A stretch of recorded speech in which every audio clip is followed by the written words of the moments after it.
Hi students, so welcome back. So this is the continuation to the previous lecture on wireless LAN. So let's begin. So last PPT or the lecture, we saw mainly the introduction and the architectural comparison. So in this lecture, you'll be studying mainly the characteristics and also because since it's wireless LAN, so how this different host or the station will be able to access the media. So that those are the two things which we'll be studying in this lecture. So let's begin. So, what are the characteristics of this wireless LAN? The characteristics which you are going to study in this lecture are mainly the issues or the reasons why the various protocols for wireless LANs had to be introduced, or what makes wireless LAN different from wired LAN. So, we are going to see mainly such characteristics. So, the first one is the attenuation. So, as you know, in a wireless LAN, the medium is air, so the signals, they mainly the electromagnetic signals, they will disperse in all direction in air. So what will happen is the strength of the signal will decrease rapidly. So because of this, if the receiver is or the base station is far, the only a portion of it will reach the receiver because of the reduction in the strength of the signal. Okay. And suppose in case you're using a mobile, that too which is operating on batteries, the situation becomes still worse because the power is less. Those of the power in the power supply of the battery or the battery is very less. So it becomes very tough to power the signal or provide enough strength to the signal to reach the receiver. So this the attenuation becomes one of the characteristic to be taken care of in a wireless LAN. Moving on, the next one is interference. So as you know, all the stations or all the hosts are using the same air as the medium. So as a receiver, I will get not only from the intended sender, not only the signal from the intended sender, but also I'll be receiving signals from other unwanted, other signals which is not my in my interest, or which are the signals which are not of interest to me. So basically the receiver may receive such signals which is not from the intended user but some other user, but who may be using the same frequency band. So but the communication was not meant for me, but since the frequency band was the same, whatever protocol you may think of using, there is a chance of some interference. So that is one of the characteristic of wireless LAN. Coming to the third characteristic, there is chance that since the electromagnetic waves are propagating, so there may be so many obstacles in the path that reflection can take place. So because of reflection, what will happen? The signal may traverse in multiple paths. So that because of this, there is a chance that the signal at the received signal will be coming in different phases, and this will cause some sort of distortion in the received signal. So because of signals coming in different phases, so this is one of the characteristics. The next thing, so since all the characteristics which we listed before make result in some errors, so error detection becomes a very serious issue because of the SNR. So what is SNR? Signal to noise ratio. So denominator is the noise, signal to noise ratio. So there is high chance that because of the interference, because of the multi-path propagation and so on, lot of noise can get introduced, and hence the signal to noise ratio may be drastically reduced in case of a wireless LAN. So that is about the various characteristics of wireless LAN.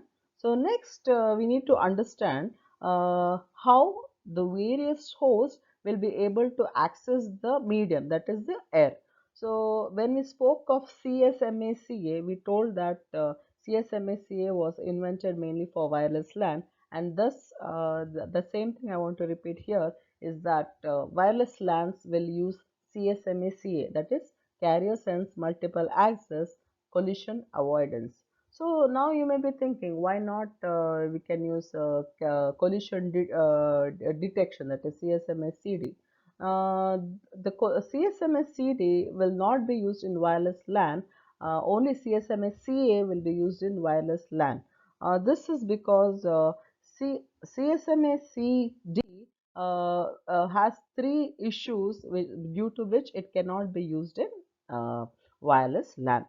Speaking about the reason number one, in CSMS-CD, both sending the signal and hearing the collision should happen simultaneously. That is, it should work in duplex mode, sending and at the same time, in case there is a collision, listening or receiving the collision signal and acknowledgement. Also, all basically sending the signal as well as receiving the signal related to collision happens simultaneously. So it should be working in duplex mode. But in wireless LAN, we don't have enough power, because mainly because most of the wireless LAN users are mobiles, and they work on they work on battery, or they are battery operated. So it becomes very tough to work in such a mode of CSMS-CD, wherein I should be constantly listening and sending together, or sending and receiving together. So they can only either receive or send at a time alternatively. So we will see all this later. So CSMA-CD cannot be used. That is one of the reasons. And the next reason is that the distance between the two stations, that is the sender and receiver, can be very large. It can be the two stations located very far. So I listening to collision also is a problem. So signal fading. So as you know, attenuation can be caused in wireless LAN. So signal fading can prevent a station at one end from hearing the collision at the other end. This is mainly because one is signal is fading, and one more is the distance can be very large between the stations, that is the sender and the receiver. So I'll not be able to hear the collision also. So that's the second reason. Speaking of the third reason as the hidden station problem, very briefly it was told in the previous module. So let's get into a better idea of it. So what is a hidden station problem? So a station may not be aware of presence of another station. Maybe that could be due to range problem, or it could be due to some obstacle.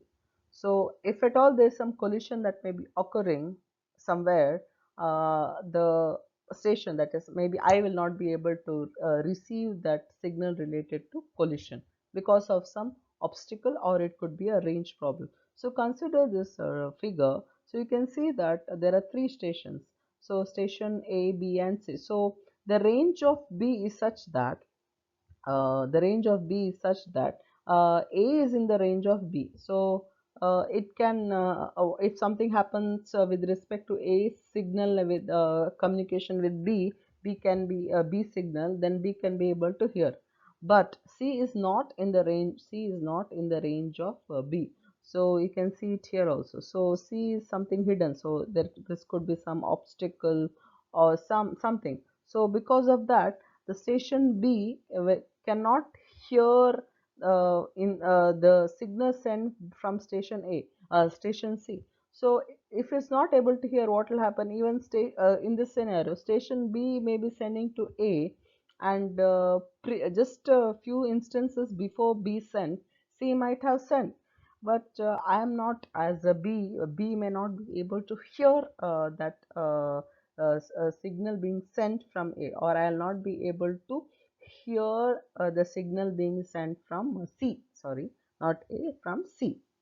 So this is what is known as the hidden station problem. So because of hidden station problem, so CSMA-CD cannot be used. So that is, we will not be able to detect in case of a collision. So to summarize, so CSMA-CA is widely used in wireless LAN, and because of problems such as signal fading, hidden station problem, and such issues, because of the use of batteries and signal attenuation. So CSMA-CD cannot be used as it needs duplex mode also. So CSMA CA is widely used in wireless LAN. So this is about the lecture on wireless LAN, the part related to characteristics and access method.